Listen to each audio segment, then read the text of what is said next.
On September 8, 2025, the quiet skyline of Doha erupted into fire. Precision-guided munitions struck near the Hamas political bureau, shattering the illusion of safety within Qatar's modern capital. Glass rained over streets, and sirens wailed through shimmering towers of steel. The airstrike, executed with chilling accuracy, targeted senior Hamas leaders gathered in discreet diplomatic meetings. Witnesses described a deafening roar, followed by plumes of smoke rising over West Bay. In moments, the diplomatic hub of the Gulf was transformed into a battlefield. Emergency responders rushed to the scene, struggling to navigate rubble and flames. Qatar's normally pristine boulevards were littered with debris, charred vehicles, and shattered hopes. The explosion tore through the city's diplomatic heart, echoing beyond the Gulf into global consciousness. News spread instantly across continents. Headlines screamed of a shocking violation of sovereignty. International channels broadcast images of terrified civilians, shell-shocked officials, and blackened skyscrapers. Doha's gleaming image as a neutral mediator in conflicts was consumed by flames of sudden devastation. As survivors were evacuated, bodies were counted. 6 people were confirmed dead, among them Hamas aides, bodyguards, and a Qatari officer. Yet whispers emerged that the true targets, the senior leadership, had miraculously survived. Survival or not, the shockwaves were undeniable. The strike was no ordinary military operation. It was not conducted on battlefronts like Gaza or Lebanon, but within Qatar, a nation hosting delicate negotiations between Israel, Hamas, and mediators. The question hung heavily: why here and why now? For Israel, the attack was framed as necessary retribution, a bold message of reach. Yet to Qatar, it was a treacherous violation, an intrusion upon its sovereignty. To the wider world, it marked a new escalation with catastrophic diplomatic implications. The stakes soared higher than the smoke above Doha's skyline. Israel's defense officials declared they would pursue enemies everywhere. Allies and rivals alike held their breath, sensing that invisible red lines had been crossed, threatening to unravel regional balances. For Washington, London, and Brussels, the attack jeopardized fragile talks. For Moscow, Ankara, and Islamabad, it was proof of unchecked aggression. Each capital interpreted the strike through its own lens, yet all agreed. The Middle East's fragile chessboard had been upended. Beneath the official condemnations lurked unspoken suspicions. Was this purely an Air Force mission, or had Mossad laid the groundwork, orchestrating intelligence networks within Doha? The ambiguity only heightened the sense of intrigue, making the event feel less like war, more like espionage. Who authorized the strike against Hamas leaders in the heart of Doha? Was it purely an act of Israel's military machine, or was there a phantom hand guiding operations from shadows? Could this be the latest chapter in Mossad's global campaign? Why was Qatar chosen, a nation central to ceasefire negotiations?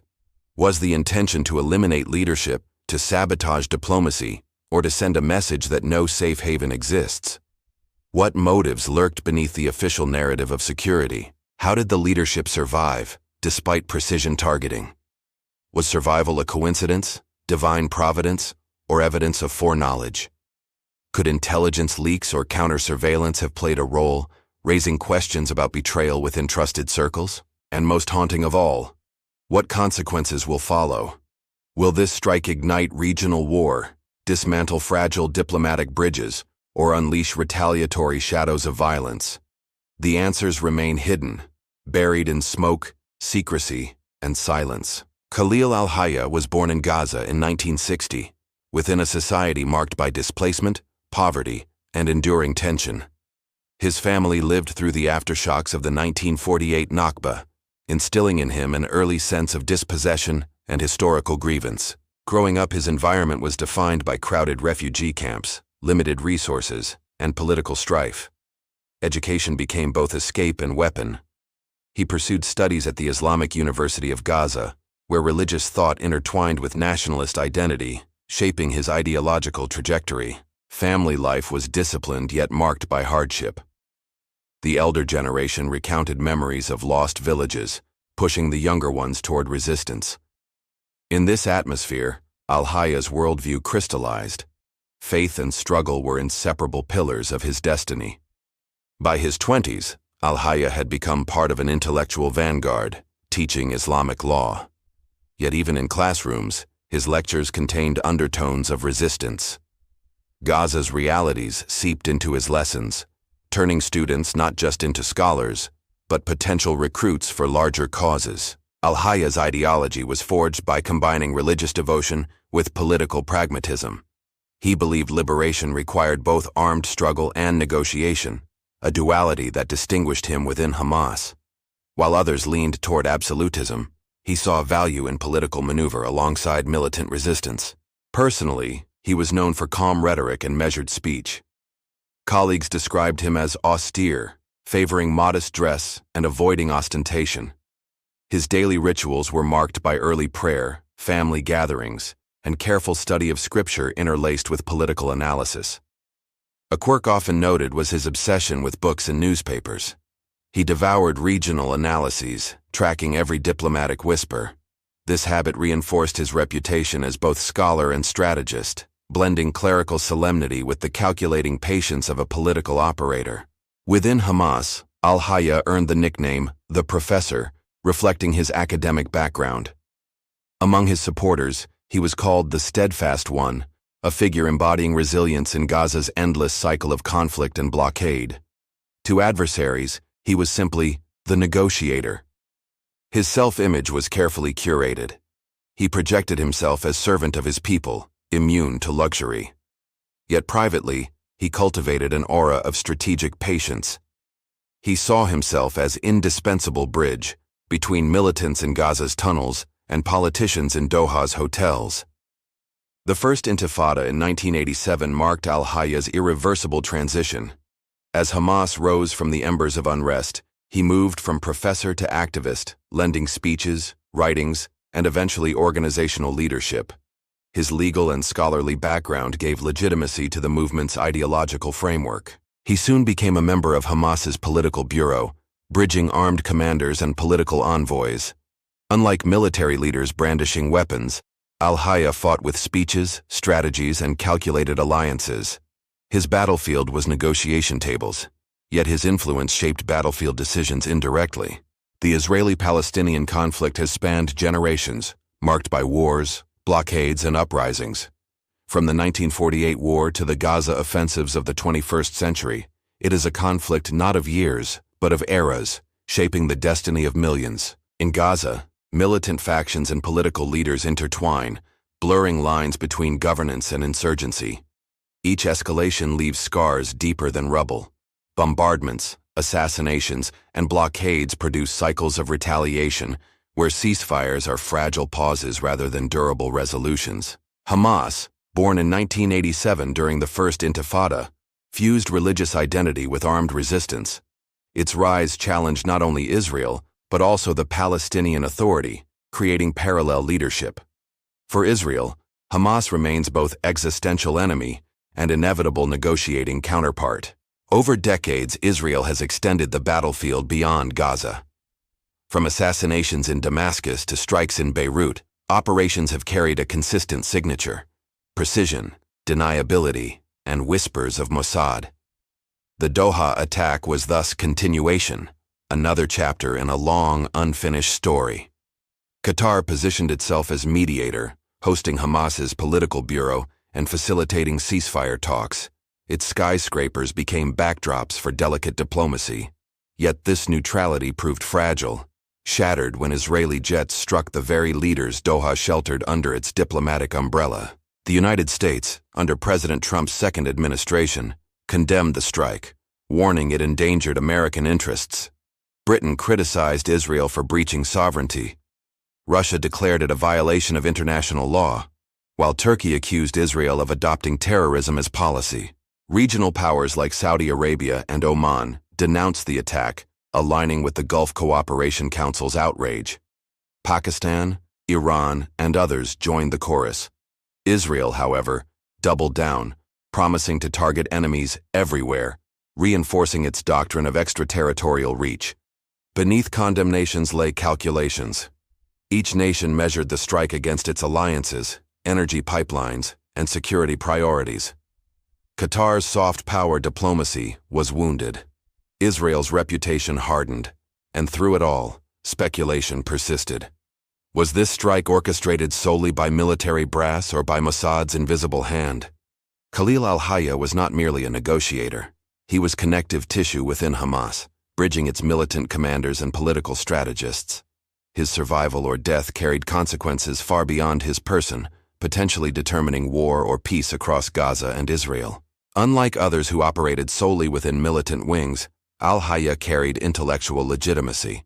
He could draft speeches for Gaza's mosques while signing agreements in Doha's boardrooms. This duality made him dangerous to Israel, both an ideologue and a pragmatic diplomat. His role in ceasefire talks elevated him to international significance. He became symbol of Hamas's capacity to negotiate without abandoning resistance. For Israel, this paradox was intolerable. Neutralizing him meant disrupting both battlefield morale and diplomatic channels simultaneously. This is why the Doha strike targeted his meeting. Eliminating al-Haya would fracture Hamas's leadership and embarrass Qatar. Yet his survival posed an equally sharp problem: proof that Mossad's invisible legions, or Israel's jets, could fail against fate or counterintelligence. In the late 1980s, Khalil al-Haya's transition from scholar to activist drew Israeli attention. During the First Intifada, he was detained repeatedly for speeches inspiring unrest. His lectures became evidence, his classrooms labeled breeding grounds for defiance rather than scholarship. By the 1990s, Israeli authorities accused him of inciting riots, channeling funds, and building Hamas's social infrastructure. Though less visible than street commanders, his influence was unmistakable. Each arrest reinforced his reputation, paradoxically elevating his stature among supporters as persecuted intellectual. Prisons became revolving doors for him. Every release returned him with heightened credibility. To followers, he was victim of occupation. To adversaries, he was ideological architect, camouflaging political radicalism in legal and religious jargon. His shadow expanded beyond Gaza. Inside Israeli prisons, al-Haya allegedly endured interrogation and mistreatment. Supporters recount accounts of beatings, isolation, and relentless questioning. For him, these experiences deepened resolve rather than breaking it. His speeches afterward bore scars invoking imagery of chains, humiliation, and endurance. He claimed prison transformed his ideology into steel. Faith and resistance fused into unshakable conviction. Even adversaries admitted such experiences hardened leaders, rather than neutralizing them. Israel's cells, designed to silence, instead incubated political voices destined for louder arenas. Al-Haya formally entered Hamas's upper political structures in the 1990s, rising to prominence within its political bureau. He became liaison between academics, militants, and clerics. His speeches framed Hamas as movement of governance, resistance, and divine legitimacy simultaneously. His work extended to student groups and social institutions. By building networks in universities, mosques, and charities, he gave Hamas a veneer of political respectability. These grassroots channels proved as important as weapons, embedding the movement into Gaza's social fabric. Unlike field commanders, he was less visible with guns but more dangerous with influence. Every fundraising event, lecture, and international visit knitted Hamas tighter into global Islamist networks. His identity evolved, not just a local agitator, but a transnational strategist. As Hamas grew bolder, so did accusations against al-Haya. Intelligence reports linked his networks to smuggling funds, enabling arms procurement, and supporting militant cells. His rhetoric blurred lines, offering plausible deniability while reinforcing militant wings through logistical and financial scaffolding. Kidnappings of Israeli soldiers and targeted killings escalated tensions in the early 2000s. While al-Haya rarely appeared in operational chains of command, his fingerprints were metaphorical. He legitimized violence as defense of faith, ensuring each act carried ideological justification. This escalation placed him firmly in Israel's crosshairs. His name appeared in dossiers, his face on lists of priority figures. The scholar had transformed into symbol, proof that Hamas's brains could be as dangerous as its bombs. 2003. Israeli forces raided Gaza homes, alleging al-Haya's network funneled arms. Files disappeared into military archives, leaving fragments of accusations. Supporters saw conspiracy. Adversaries saw smoking gun. The truth dissolved into shadows, where evidence blurred with strategic narrative. 2007. During Hamas's takeover of Gaza, al-Haya emerged in speeches declaring victory over rivals. His words resonated beyond Gaza, reaching capitals through satellite broadcasts. For Israel, his voice symbolized entrenchment of a hostile entity at its borders. 2014. Amid the Gaza war, his family paid heavy price. Israeli airstrikes killed relatives, fueling his narrative of sacrifice. To supporters, this cemented his credibility. To Israel, it hardened justification. Every surviving speech reinforced why he was marked. By 2025, his presence in Doha embodied this journey. From local activist to political negotiator, each incident stacked higher stakes. His survival meant continued resistance. His elimination promised disruption. The line between militant and diplomat had long blurred, complicating his fate. By the late 2000s, Khalil al-Haya's name appeared on Israeli intelligence dossiers marked high priority. His influence in Gaza, coupled with his diplomatic reach abroad, made him more dangerous than commanders visible on battlefields. He was strategist cloaked in scholars' robes. International agencies began echoing Israel's concerns. Reports from Western capitals quietly labeled him an ideological architect of resistance, noting his ability to mobilize both political forums and militant logistics. Sanctions followed, freezing assets, painting him into shadows of international suspicion. The United States listed him under counterterrorism designations, restricting travel and financial transactions. European agencies circulated internal briefs, warning of his speeches fueling recruitment. In parallel, Israel placed him on most wanted rosters, elevating him from negotiator to priority elimination target. These lists were not just bureaucratic records but signals. They broadcast his value in geopolitical games, making him both symbol and quarry. For supporters, his name on lists validated his struggle. For adversaries, it justified extraordinary measures: assassination, airstrikes, clandestine campaigns across borders. Attempts to silence him began covertly. In 2007, intelligence whispers claimed he narrowly avoided a drone strike near Gaza. The attack killed aides, but he survived. Questions lingered. Was survival coincidence, miscalculation, or deliberate restraint to preserve him for later leverage? 2014 brought greater peril. During Gaza conflict, Israeli jets bombed his home, killing relatives. Al-Haya survived, pulled from rubble amid chaos. Images circulated globally, scholar-turned-leader standing over ruins, transformed into symbol of both victimhood and defiance, hardening his myth further. Rumors spread of poison plots abroad, intercepted letters, and phantom operatives shadowing him during travel. Each story lacked confirmation, yet they painted chilling picture. Mossad and other agencies watching, waiting, tightening net invisibly, weaving inevitability of his eventual elimination. By the time he arrived in Doha in 2025, these attempts formed grim prelude. Every negotiation he attended carried suspense. Allies whispered of assassins in crowds. Enemies calculated angles from satellites. His survival became theater, each appearance defying calculations of his hunters. Every leader marked for elimination carries invisible countdown. For al-Haya, the ticking clock grew louder after each escape. He symbolized defiance, but also inevitability. Living under permanent crosshairs of powers, unwilling to tolerate his influence indefinitely. Analysts warned his Doha presence was combustible, a negotiator framed as terrorist, sheltered by Qatar, pursued by Israel, shadowed by Mossad. His assassination was not question of if, but when.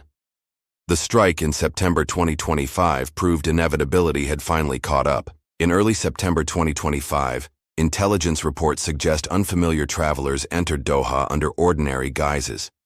Their passports bore European stamps, their itineraries matched business conferences, yet their movements whispered of discipline. Some believed Mossad's Kidon unit had quietly arrived. They blended seamlessly into Qatar's glossy infrastructure. Flights from Athens, Rome, and Istanbul delivered them. Each checked into separate hotels, yet their luggage contained encrypted devices, false business cards, and lockpicks disguised as USB drives. They were ghosts in plain sight. Doha's Hamad International Airport had seen countless arrivals, but this group drew suspicion only in retrospect. Surveillance footage later revealed patterns, subtle nods exchanged, synchronizing watches, identical carry-on models. Invisible to most, their presence foreshadowed operations brewing beneath neon skylines. Operatives scattered across luxury hotels near West Bay. Receptionists recalled polite guests requesting high-floor rooms. From balconies, telescopic cameras monitored targeted locations. Cleaning staff later remembered briefcases left locked, their hum faintly audible, concealed transmitters bouncing signals through encrypted channels. Each operative assumed cover identities: consultants, energy analysts, and academics.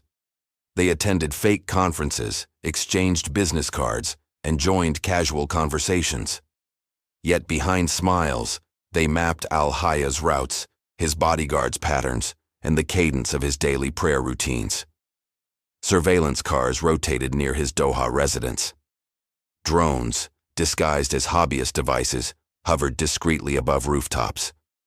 Reports suggest Mossad assets coordinated with satellite feeds, creating a live mosaic of target movements. Technology and tradecraft fused into symphony of precision. September 9th began quietly. Al-Haya attended morning meetings, unaware of crosshairs fixed upon him. Operatives trailed discreetly, blending into coffee shops and hotel lobbies. Their earpieces hummed with instructions, synchronized across continents. Hours ticked like detonators primed for ignition. At midday, reconnaissance confirmed his convoy's route. 2 bodyguards flanked him as vehicles departed. Operatives relayed coordinates in real time. Commanders elsewhere reviewed feeds, cross-checking with aerial surveillance. Precision demanded flawless timing. One misstep could unravel months of preparation. By late afternoon, final clearance was issued. Witnesses reported unusual air traffic, jets circling high above.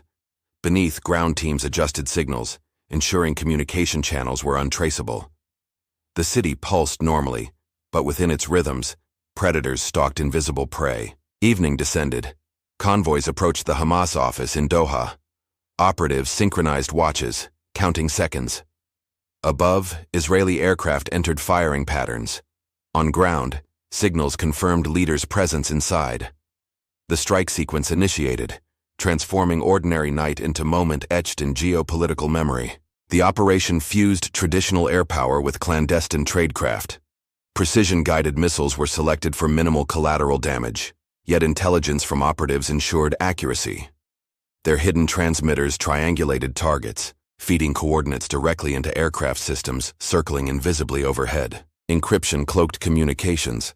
Devices resembled smartphones, yet contained frequency-hopping radios impervious to interception. Lockpicks disguised as pens and concealed cameras embedded in eyeglasses supported surveillance. Even receipts from fake conferences functioned as alibis, ensuring post-operation deniability. The hallmark was redundancy. Multiple backups existed, alternate routes, secondary strike windows, escape protocols. Mossad's philosophy dictated failure was never option. If airstrike faltered, alternative contingencies, covert poisoning, vehicular sabotage, remained ready, buried like knives in velvet sheaths. As missiles armed, tension peaked. One operative nearly exposed himself when hotel staff questioned his prolonged absence. Another evaded scrutiny from Qatari police patrolling near diplomatic quarters.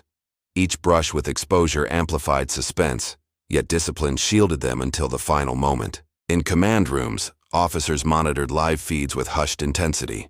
Every second stretched into eternity. Conversations halted, breaths held. Doha's glittering skyline stood serene, yet beneath its glow, silence foreshadowed thunder. The strike drew nearer, inevitability tightening like a noose. At precisely 8:47 p.m., Israeli aircraft unleashed precision munitions. Fire engulfed the Hamas office compound. Windows shattered blocks away. 6 individuals died instantly: bodyguards, aides, a Qatari officer. Al-Haya's survival remained contested, yet official reports confirmed devastation unparalleled in Doha's modern history. The scene was staged as surgical, yet aftermath belied precision. Flames illuminated night sky, smoke choked boulevards. Survivors stumbled from rubble, eyes wide with disbelief. Diplomacy had burned. The strike was complete. Operatives melted back into city, their presence erased by shadows. The strike left chaos. Emergency crews rushed through smoke-filled streets, sirens drowning out wails. 6 bodies were pulled from debris, their identities slowly confirmed. Among them lay aides, guards, and a Qatari officer, victims of precision transformed into indiscriminate devastation. Confusion reigned. Initial rumors claimed senior Hamas leaders had perished. Yet hours later, counter-reports surfaced. The leadership had miraculously survived. This uncertainty deepened mystery. Survivors were escorted under heavy guard, their survival fueling speculation of betrayal, leaks, or divine intervention. Bodies were transferred to Doha hospitals for examination. Forensic teams cataloged injuries, shrapnel wounds, burns, blunt trauma from collapsed structures. Medical staff described catastrophic force, yet noted unusual precision. The blast had targeted one wing, leaving adjacent structures inexplicably intact. Doctors released preliminary findings within 24 hours. None of the fatalities matched high-value leadership profiles. Instead, victims were identified as close associates. International observers demanded transparency. Qatar withheld details, framing the attack as terrorism while concealing nuances from wider public. Investigators scoured CCTV from hotels, airports, and streets. Patterns emerged, unidentified foreigners moving in synchrony, appearing in multiple districts near strike locations. Their identities unraveled into forged passports, echoing 2010 Dubai assassination. Classic hallmark attributed to Mossad's covert apparatus. Doha authorities traced one suspect to a European alias tied to previous operations.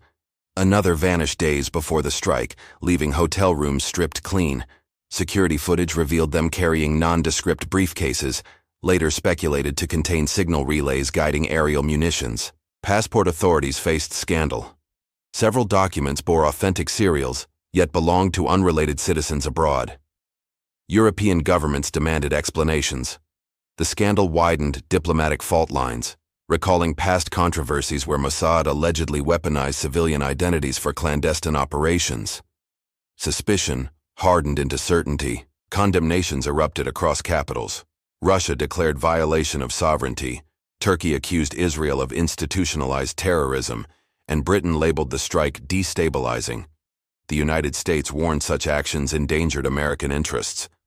From Pakistan to France, voices demanded accountability, amplifying diplomatic uproar. Qatar branded the attack state terrorism, summoning international bodies for urgent sessions. The Gulf Cooperation Council convened emergency meetings. Arab League states rallied behind Doha, framing strike as assault not merely on Hamas, but on diplomatic neutrality itself. Israel doubled down. Defense officials insisted enemies would be targeted everywhere, signaling expanded doctrine of extraterritorial reach. Their statement transformed outrage into crisis. Diplomats scrambled, fearing escalation could fracture already fragile regional balances and ignite uncontrolled conflict.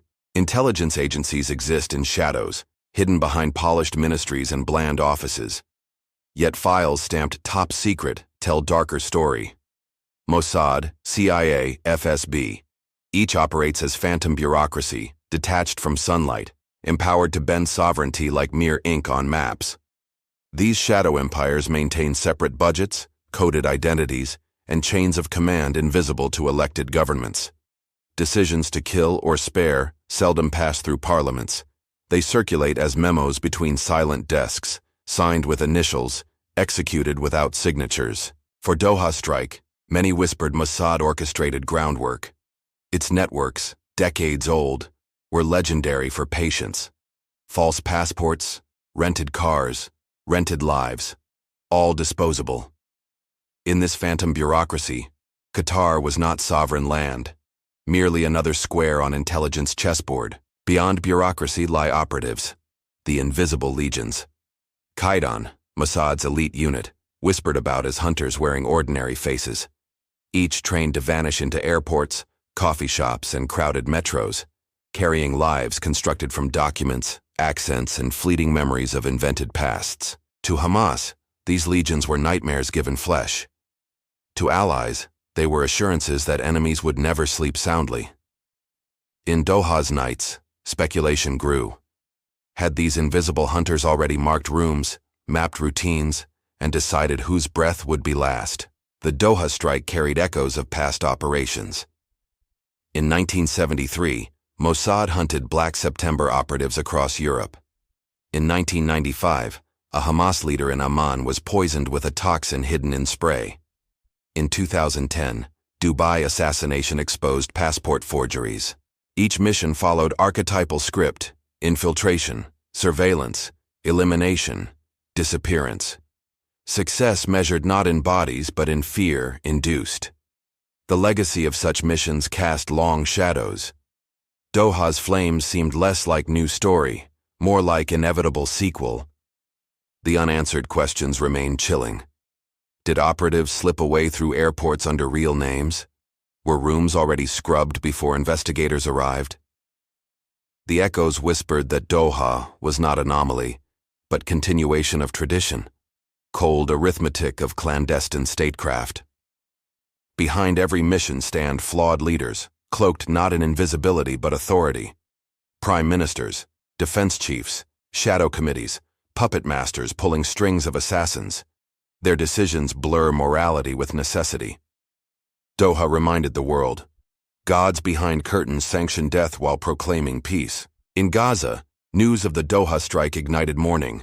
Funerals drew massive crowds, chanting defiance under banners of resistance. Coffins draped in flags passed through alleys, carried not only by men but by decades of grievance and generational fury. Qatar declared national mourning for its officer killed in the blast. Leaders pledged retaliation through diplomacy, not arms. Hamas, meanwhile, declared survival of its leaders as divine miracle, vowing negotiations would continue even as blood still stained streets. The strike destabilized diplomacy. Qatar's role as mediator diminished, credibility burned alongside West Bay's skyline. Regional allies recalibrated, uncertain if neutrality could shield them from missiles. Israel's doctrine of targeting everywhere echoed ominously, signaling expansion of battlefield into capitals once thought safe. Al-Haya's survival ensured Hamas retained its political brain, yet his legend grew larger than life, symbol of resilience against overwhelming force. For Israel, the operation achieved tactical kill but strategic complication, breeding more resistance than it erased. In the end, the Doha strike changed little in the grand scheme of geopolitics. Yet it revealed chilling truth. Governments sanction killers, sovereignty dissolves under missiles, and diplomacy can burn overnight. The shadows remain, where assassins walk freely and justice stays buried.